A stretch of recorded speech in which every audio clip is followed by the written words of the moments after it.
యాక్చువల్‌గా ఇందాపూర్ డైరీ అన్నది గూగుల్‌లో సెర్చ్ చేస్తే వచ్చేస్తుందండి ఆటోమేటిక్‌గా. నేనంతా చూశాను అది. ఇదిగోండి ఇందాపూర్ డైరీ. ఓకేనా. తర్వాత దీని గురించి నేను నిన్న మా ఫ్రెండ్ ఒకళ్ళు ఉంటే దాని ద్వారా ఎంక్వైరీ చేశాను. తను కూడా చెప్పేది ఇది కరెక్టేరా ఈ డైరీ ఉంది. బట్ అది ఇందాపూర్ డైరీ కాదు. పేరు ఇందాపూర్‌లో ఉండటం వల్ల అంటారు. దాన్ని సొనాయ్ డైరీ అంటారు. సో అది మంచి ప్రొడక్ట్స్ ఇస్తుంది. బాగా సప్లై చేస్తుంది. మంచి పేరున్న డైరీ మహారాష్ట్రలో అని చెప్పి నాకు మా ఫ్రెండ్ వివరించారు. ఒక్కసారి చూడండి.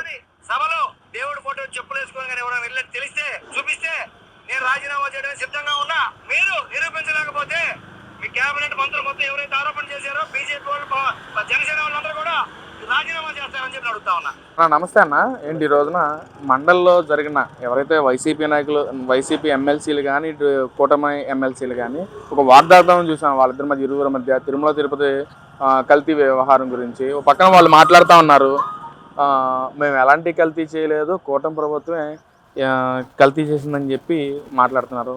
మండల్లో కూడా వాళ్ళు ప్రగాడులు పట్టుకుని వెంకటేశ్వర స్వామి దైవమైన ఫొటోస్ తీసుకుని చెప్పులతో ఉండటం అసలు ఎలా చూడరు? ఒక హిందూగా మీరు ఎలా రియాక్ట్ అవుతారు దాని మీద? ముఖ్యంగా ఈ వైసీపీ పరిపాలనలో ఎక్కువ హిందూ మనోభావాలు దెబ్బతినే విధంగానే వాళ్ళు పరిపాలన చేశారండి. గుళ్ళపై దాడి చేయడం కానీ, విగ్రహాలు పాల్గొనడం కానీ, తర్వాత లడ్డూ కల్తీ విషయం కానీ జరిగింది. ఎందుకనంటే హిందువుల్ని ఎందుకు టార్గెట్ చేస్తున్నారు? మీరు ఒక మన రాష్ట్రంలో ఒక ముఖ్యమంత్రిగా చేసి పరిపాలించిన మీరు ఒక హిందువుల మీద ఎందుకు టార్గెట్ చేస్తున్నారు? అంటే మత విద్వేషాలు రెచ్చగొట్టే విధంగా చేస్తున్నారా ఏంటి? ఇక మన విషయానికి వస్తే, లడ్డు విషయం కల్తీ విషయంగా వస్తే, ఇందాపూర్ డైరీ గురించి మీరు డిస్కషన్ చేస్తారు. యాక్చువల్‌గా ఇందాపూర్ డైరీ అన్నది గూగుల్‌లో సెర్చ్ చేస్తే వచ్చేస్తుందండి ఆటోమేటిక్‌గా. నేనంతా చూశాను అది. ఇదిగోండి ఇందాపూర్ డైరీ. ఓకేనా. ఇది మహారాష్ట్రలో ఉందండి. దీని అసలు పేరేంటే సొనాయ్ డైరీ. సొనాయ్ డైరీ అని పేరు మీద నడుస్తుంది. కానీ అది ఇందాపూర్లో ఉండటం వల్ల ఇందాపూర్ డైరీ అన్నారు. ఇది జనరల్గా ఆ రాష్ట్రంలోనే కాక చుట్టుపక్కల రాష్ట్రాలకు కూడా సుమారు 40 లక్షల లీటర్ల పాలు సప్లై చేయడం, ప్రొడక్ట్స్ సప్లై చేయడం జరుగుతుంది. ఇదంతా నిన్న మహాన్యూస్ లాంటి ఛానల్స్లో కూడా వచ్చినాయి. అది ఎందుకని మీరు చూడటం లేదు? అంత వివరంగా వివరించినా కూడా మీరు ఎందుకు అర్థం చేసుకోవట్లేదు? అక్కడ మహారాష్ట్ర లాంటి రాష్ట్రంలో మరియు పక్కనున్న రాష్ట్రాలకు కూడా గుళ్ళకి వాటికి సప్లై చేస్తుంది ప్రొడక్ట్స్ కానీ, లేకపోతే నెయ్యి తయారు చేయడానికి కానీ ఈ డైరీ నుంచి వెళ్తుంది. అంత పవిత్రంగా చూసే డైరీని, అంటే డైరీని ఎందుకు పవిత్రం చేస్తారో స్వచ్ఛమైన ప్రొడక్ట్స్ ఇస్తుంది కాబట్టి చూస్తుంది. కాబట్టి ఆ ప్రొడక్ట్స్ని చూసుకుంటూ గుళ్ళకి సప్లై అవుతున్నప్పుడు అక్కడ ఏమన్నా కల్తీలు అలాంటివి జరిగి అది డైరీ సరిగ్గా ప్రోడక్ట్ ఇవ్వకపోతే అక్కడ రాష్ట్ర ప్రజలు ఊరుకుంటారా? ఊరుకోరు. ఎందుకని గమనించట్లేదు మీరు? ఇవన్నీ మీరు ఏంటంటే డైవర్షన్ పాలిటిక్స్ చేయడం కోసం తప్ప ఇంకేం చేయట్లేదు. ఖచ్చితంగా గుర్తుంచుకొని, మీకు తెలియకపోతే ఒకసారి గూగుల్లోకి వెళ్ళండి, వాట్ ఈజ్ వాట్ అని మీకు ఉంటుంది. తర్వాత దీని గురించి నేను నిన్న మా ఫ్రెండ్ ఒకళ్ళు ఉంటే దాని ద్వారా ఎంక్వైరీ చేశాను. తను కూడా చెప్పేది ఇది కరెక్టేరా ఈ డైరీ ఉంది. బట్ అది ఇందాపూర్ డైరీ కాదు. పేరు ఇందాపూర్లో ఉండటం వల్ల అంటారు. దాన్ని సొనాయ్ డైరీ అంటారు. సో అది మంచి ప్రొడక్ట్స్ ఇస్తుంది, బాగా సప్లై చేస్తుంది, మంచి పేరున్న డైరీ మహారాష్ట్రలో అని చెప్పి నాకు మా ఫ్రెండ్ వివరించారు.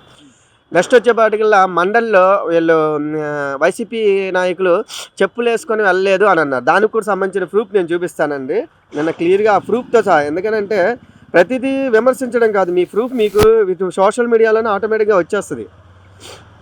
ఇక చూసుకోండి, ఒక్కసారి చూడండి. సభలో దేవుడి ఫోటో చెప్పులేసుకొని ఎవరైనా వెళ్ళి తెలిస్తే చూపిస్తే నేను రాజీనామా చేయడానికి సిద్ధంగా ఉన్నా. మీరు నిరూపించలేకపోతే మీ కేబినెట్ మంత్రులు మొత్తం ఎవరైతే ఆరోపణ చేశారో బీజేపీ వాళ్ళు జనసేన వాళ్ళందరూ కూడా రాజీనామా చేస్తారని చెప్పి అడుగుతా ఉన్నా.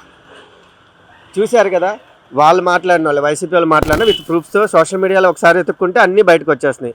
మీరు విమర్శించేటప్పుడు మన వైపు ఏం తప్పుందా అన్నది విమర్శించండి. యాక్చువల్గా లడ్డు విషయంలో ఏమైందంటే కల్తీ జరిగిందన్న విషయం వైసీపీ గవర్నమెంట్ వాళ్ళ ఎవరైతే ఆ రోజు టీటీడీ చైర్మన్ ఉన్నారో వైవి సుబ్బారెడ్డి గారు, అంటే జగన్ గారి బాబాయ్ గారు, ఖచ్చితంగా కల్తీ జరిగింది. అయితే సిట్ ఇచ్చిన రిపోర్ట్ ప్రకారం జంతువులు కొవ్వు కానీ అలాంటివి జరగలేదంటే దానికి కూటమి ప్రభుత్వం కూడా ఒప్పుకుంది. కానీ కల్తీ జరిగింది కెమికల్స్తో, రసాయనాలతో. అంటే ఎలాంటివి ఏంటంటే పామాయిల్, తర్వాత వాసన వచ్చే విధంగా రసాయనాలు కలిపి అలా తయారు చేసిందండి. దాని మీద సిట్ రిపోర్ట్ జరిగింది, సిట్ రిపోర్ట్ ఇచ్చింది. తర్వాత ఈడీ కూడా దానిపై ఎంక్వైరీ చేస్తుంది. 250 కోట్ల కుంభకోణం, అంటే 243.5 చిల్లరే కోట్ల కుంభకోణం జరిగిందని కూడా ఈడీ మీడియాలో ఇచ్చిందనమాట మ్యాటర్. అయితే అది ఎక్కడి నుంచి, ఢిల్లీ నుంచి హైదరాబాద్ నుంచి తమిళనాడు అలాంటి రాష్ట్రాలకు కుంభకోణం వల్ల ఆ డబ్బునంతా హవాలా జరిగిందని కూడా ఈడీ వాళ్ళు తెలియజేశారు. ఇవన్నీ తెలియజేసుకుంటూ కూడా ఈ కుంభకోణాలు జరగకపోతే ఎవరు పట్టించుకున్నారు, ఎవరు చేశారు? సో దీని మీద కూడా సదరు విచారణ ఏమైందంటే ఏకసభ్య కమిటీ అని చెప్పేసి మాజీ కలెక్టర్ గారు దినేష్ కుమార్ గారికి ఈ అవకాశాన్ని ఇచ్చారు. ఏంటంటే దాని మీద ఒక 45 రోజుల్లో విచారణ జరగండి, ఆ రోజు టీటీడీలో జరిగిన కుంభకోణాలు కానీ కల్తీ విషయంలో కానీ దీని మీద ఒక నివేదిక తీసుకురండి అని కూడా ఈ కూటమి ప్రభుత్వం గవర్నమెంట్ ఒక విచారణ కమిటీ వేసింది. సో ఇవన్నీ మీరు చూసుకుంటూ పోతే ఉంది కాబట్టి విమర్శన చేయొద్దు, మా హిందువుల మనోభావాలు మాత్రం దెబ్బతీయొద్దని మేము తెలియజేసుకున్నాం. ఎలా చూడొచ్చు, గతంలో వైసీపీ నాయకులే మాట్లాడారు అసలు హిందూపూర్ అనేది ఒక బోగస్ కంపెనీ, వీళ్ళు కూటమి నాయకులు ఏదో తప్పు చేశారు బయటపడిపోతుందని దాన్ని పక్కద్రోవ పట్టించడానికి దాన్ని అలా పేరుకొచ్చారు, కానీ అక్కడ అది మొత్తం బోగస్ కంపెనీ అని చెప్పి వైసీపీ నాయకులే మాట్లాడారు. మరి ఈ రోజున హిందూపూర్ అనేది ఒక ప్రత్యేకమైన అక్కడ డైరీ ఆ రాష్ట్రానికి కానీ మిగతా రాష్ట్రాలకు కూడా అక్కడ నుంచి చాలా వరకు ఐటమ్స్ సప్లై అవుతాయని చెప్పి కూడా మనం చూస్తూ ఉన్నాం. ఎలా చూడొచ్చు అంటారు? ఇది ఎలా తీసుకోవాలండి, మన ఆంధ్రప్రదేశ్లో మన పరుగు పోవడమే కాక పక్క రాష్ట్రాలను కూడా కెలుక్కొని అక్కడ ఉన్న డైరీస్ని అక్కడ ఉన్న ప్రజల మనోభావాలను కూడా దెబ్బతీసే విధంగా ఈ వైసీపీ ప్రభుత్వం డైవర్షన్ పాలిటిక్స్ చేస్తుంది. అంటే మత విద్వేషాలు రెచ్చగొడితే ఇండియాలో బాగా గొడవలు జరిగితే ఈ వంక పెట్టుకొని ఎలక్షన్లోకి రావచ్చు, కూటమి ప్రభుత్వం దించేయవచ్చు, వీళ్ళ రాజ్యాధికారాన్ని పొందవచ్చు అనే ఆలోచనతో ఈ చేసే డైవర్షన్ పాలిటిక్స్. కానీ మీరు ఒకటి గుర్తుంచుకోండి, ఖచ్చితంగా మేమేం చెప్తున్నామంటే మీరు చేసే డైవర్షన్ పాలిటిక్స్ ఏవైతే ఉన్నాయో అవి ప్రజల పరిగణలోకి తీసుకోరు, అంతా గమనిస్తూనే ఉంటారు. మేము చెప్పేది ఏంటంటే ప్రజల కోసం ప్రజల మనోభావాలు దెబ్బతినకుండా ఏదన్నా ఉంది అంటే దానికోసం పనిచేయండి, అంతేగాని హిందువులను టార్గెట్ చేస్తూ మాట్లాడమన్న పద్ధతి కాదని జగన్మోహన్ రెడ్డి గారికి వాళ్ళ నాయకులకి మేము ఈ సందర్భంగా తెలియజేసుకుంటున్నాం. మరి పక్కన జగన్మోహన్ రెడ్డి గారు కూడా ప్రెస్ మీట్ పెట్టి మాట్లాడారు మొన్న.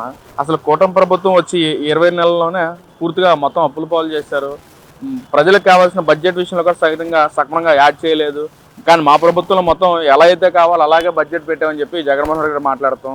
అసలు ఎలా చూడొచ్చు, కల్తీ వ్యవహారం గురించి కూడా ఆయన మాట్లాడతాం, ఎలా చూడొచ్చు అంటారు? గతంలో చెప్పాము కూటమి ప్రభుత్వం చేయలేదు, కరెక్టే. 5 సంవత్సరాల నుండి మీరేం చేశారు? 5 సంవత్సరాలు ఉన్నారు, వీళ్ళు వచ్చి 2 సంవత్సరాలు అయిందని మీరు చెప్తున్నారు, రైట్, ఒప్పుకుందాం. 2 సంవత్సరాలు వీళ్ళు ఏం చేశారంటే ప్రజలు చూశారు, రావటంతోనే సుమారు 4,000 పెన్షన్ని మీరు 4 విడతల్లో డివైడ్ చేసి పెంచిన పెన్షన్ని 1 ఇయర్లోనే మీరు పెండింగ్ ఉంచిన పెన్షన్ని ప్లస్ ఎలక్షన్ ముందు 2 నెలల ముందు కూడా ఇస్తామన్న పెన్షన్ కూడా కలిపి ఫస్ట్ గవర్నమెంట్లో రాని ముందు పెన్షన్లే వదిలి 4,000 నెల నెల ఒకేసారి ఎట్ ఎ టైం ఇస్తున్నారు. అది ఆంధ్రప్రదేశ్కి ఎంత భారం అవుతుంది, అయినా సరే మాట ప్రకారం ఇచ్చారు. అలాగే 3 సిలిండర్లు అన్న ఇచ్చారు. ఇలా 1 by 1 చేసుకుంటూ ఇచ్చిన అన్ని పథకాలు మీరు 5 సంవత్సరాల్లో 9 నవరత్నాలు ఫుల్ఫిల్ చేశారా? జనాలకు 30 లక్షల ఇల్లులు ఇచ్చారా, కట్టించారా? ఇలా మాట్లాడుకుంటూ పోతే మీ వైపు ఎన్ని ఉన్నాయో తప్పులు మాకు తెలుసు. రెండోది ఏంటంటే విమర్శించే ముందు మీరు ఏం చేయాలంటే గవర్నమెంట్ ఎన్ని సంవత్సరాలు అయింది, ఎన్నాళ్ళైంది, మీరు అప్పులు పాలు చేసిన రాష్ట్రాన్ని అభివృద్ధి పరంగా నడుపుకుంటూ సంక్షేమ పదాలు ఇచ్చుకుంటూ వెళ్ళాలంటే ఒక టైం పడుతుంది. రెండోది పక్క దేశాలకు వెళ్ళి పెట్టుబడుల కోసం నారా చంద్రబాబు నాయుడు గారు కానీ లోకేష్ గారు కానీ అలాగే ఇక్కడ ప్రజల కోసం పవన్ కళ్యాణ్ గారు కానీ ఏ విధంగా పరిపాలిస్తున్నారు, ఏ విధంగా ప్రజల కోసం ఏం చేయాలన్న ఆలోచనలో ఉన్నారని మీరు తెలియజేసుకోవాలి. అంటే విమర్శించేసి నిందేసేసి ఒక తప్పు చేసి మనం రాజ్యాధికారం పొందాలన్న ఆలోచనలు మాత్రం మానుకోవాలి మేము తెలియజేస్తున్నాం. మరి ఏదైతే నేను అంబటి రాంబాబు ప్రెస్ మీట్లో వ్యంగ్యంగా మాట్లాడుతూ కమ్మని ప్రభుత్వానికి పవన్ కళ్యాణ్ కాపు కాస్తున్నాడు అని చెప్పి వ్యంగ్యంగా మాట్లాడాడు, ఎలా చూడొచ్చు అంటారు? సార్ ఇక్కడ ఎలా ఉంటుందంటే మొన్న వాళ్ళ కూతురు వాళ్ళ నాన్నగారిని అరెస్ట్ చేసి తీసుకెళ్ళినప్పుడు ఇంటి మీద దాడి చేసినప్పుడు ఆ రోజు ఆమెకి కాపు అని గుర్తొచ్చింది. వీళ్ళు ఇప్పుడు కుల ప్రస్తావనలు మత ప్రస్తావనలు తీసుకొస్తుంది. అయితే ఏం చేసుకోవాలంటే మీరు తెలుసుకోవాల్సింది ఏంటంటే ఈరోజు మీరు కాపులని మీకు గుర్తొచ్చింది, అదే కాపుల్ని మందు తాగుతారు, నాన్ వెజ్ తినేసి ఇష్టం వచ్చినట్టు మాట్లాడతారు, తాగుబోతులు అని చెప్పేసి మాట్లాడిందే అంబటి రాంబాబు గారు గతంలో. అంటే మీరు ఒక కాపు అయ్యండి, కాపు సామాజిక వర్గం వాళ్ళని అవమానించారు, అది కాపులు కూడా గమనిస్తూ ఉన్నారు. మీకు ఈరోజు కులాలు ఎందుకు వస్తున్నాయి మళ్ళీ అంటే మతం అయిపోయింది, ఇప్పుడు కులాల మీద పడ్డారా? మీరు గతంలో మతాల్ని అవమానపరచడమే కాక ఇప్పుడు కులాలను కూడా రెచ్చగొట్టి కుల విద్వేషాలు మత విద్వేషాలు తెచ్చే విధంగా మీ ప్రేరణ ఉందని మేము అనుకుంటున్నాం. రెండోది ఏంటంటే కులాలు అనే పడగల కమ్మ కాపు కులస్తులకి పవన్ కళ్యాణ్ గారు ఇచ్చేస్తున్నారంటే మీరు గతంలో తెలుసుకోవాలి, మీ యొక్క పరిపాలన నుంచి ఆంధ్రప్రదేశ్ని కాపాడడం కోసం రాక్షస పరిపాలన నుంచి రాముని రాజ్యం తీసుకురావడం కోసం పవన్ కళ్యాణ్ గారు ఏం చేశారంటే ఇలా ఉంటే రాష్ట్రం మరీ ఒక శ్రీలంక కానీ లేక బంగ్లాదేశ్ లాంటి రాష్ట్రంగా తయారైపోద్ది, ముందు దీని నుంచి విముక్తి చేయాలని చెప్పి ఆయన ఒక అడుగు మెట్టు దిగి ఆయన్ని తగ్గించుకొని 21 సీట్లు తీసుకొని ఎక్కడ కూటమిని గెలిపించుకోవడం కోసం తన పార్టీ నాయకులు కూడా కొంచెం తగ్గించి అర్థమైందా అంత విధంగా తాను తగ్గించుకుంటూ ప్రజల కోసం నిలబడిన వ్యక్తి పవన్ కళ్యాణ్ గారు. ఈరోజు కూడా ప్రజల కోసమే మాట్లాడతారు. అయితే ఏంటంటే ఆయన ఫస్ట్ టైం ఒక డిప్యూటీ సీఎం అయ్యారు, పరిపాలన విధానం నేర్చుకుంటున్నారు, అడ్మినిస్ట్రేషన్ ఏంటో తెలియజేసుకున్నారు. ఎందుకంటే ఒక వ్యక్తి ఒక జాబ్లోకి వెళ్ళినప్పుడు ఎలా ఉంటుందో అన్నీ నేర్చుకోవాలా, అలాగే ఆయన ఉప ముఖ్యమంత్రి వారిగా ఏం చేయాలన్నది ప్రజలకి చేసుకుంటూ పోతున్నాడు. ఎక్కడైనా పవన్ కళ్యాణ్ గారు గవర్నమెంట్లోకి వచ్చిన తర్వాత ఎక్కడైనా మీకు మైనస్ జరిగిందా? నిన్న కాక మొన్న ఒక వాటర్ ట్యాంక్ లేని ఏరియాలో కూడా వాటర్ ట్యాంక్ కట్టించారు. ఎందుకని ఇవన్నీ ఏం తెలియట్లా. రోడ్లు 70 ఏళ్ళ చరిత్ర లేని రోడ్లకు రోడ్లు ఎగించి, కరెంట్ లేని ఏరియాలో కరెంట్ ఇప్పించిన వ్యక్తి అలానే. ఇలా మీరు చూసుకుంటూ పోతే ఎలా ఉంది? రావడంతోనే ఈ కూటమి ప్రభుత్వం రావడం ముందు రోడ్ల మీద పడ్డారు. గతంలో మీ రోడ్లు ఎలా ఉన్నాయి, ఇప్పుడు రోడ్లు ఎలా ఉన్నాయి, ఎంత అద్భుతంగా చేస్తున్నారు. ఇవన్నీ మర్చిపోయారు. వీటిలన్నిటికీ డబ్బులు ఎక్కడి నుంచి వస్తున్నాయి? మీరు అప్పులు చేసిన రాష్ట్రాన్ని ఇలా దాష్టకంగా ఉన్నా అయినా ఒక పక్కన అభివృద్ధి చేసుకుంటూ ఒక చేత్తో మరొక చేత్తో పెట్టుబడులు తీసుకొస్తూ వచ్చే పెట్టుబడులను చెడగొడతారా? బిల్ గేట్స్ అనే వ్యక్తి వస్తే దాని మీద కూడా కాంట్రవర్సీ చేస్తారా? ఎవరు వచ్చినా కాంట్రవర్సీ. ఏ రాష్ట్రం నుంచి అయినా ఏదైనా జరుగుతుంటే అదో కాంట్రవర్సీ. అంటే ఆంధ్రప్రదేశ్ని ప్రపంచంలోనే ఒక దౌర్భాగ్యమైన రాష్ట్రంగా కనిపించే విధంగా మీరు మాట్లాడుతున్నారు. మన ఆంధ్రప్రదేశ్ పరువును తీస్తున్నారు. మాజీ ముఖ్యమంత్రి అయిన మీరు ఇది చేయడం సభాముఖం కాదని మేము తెలియజేసుకుంటున్నాం.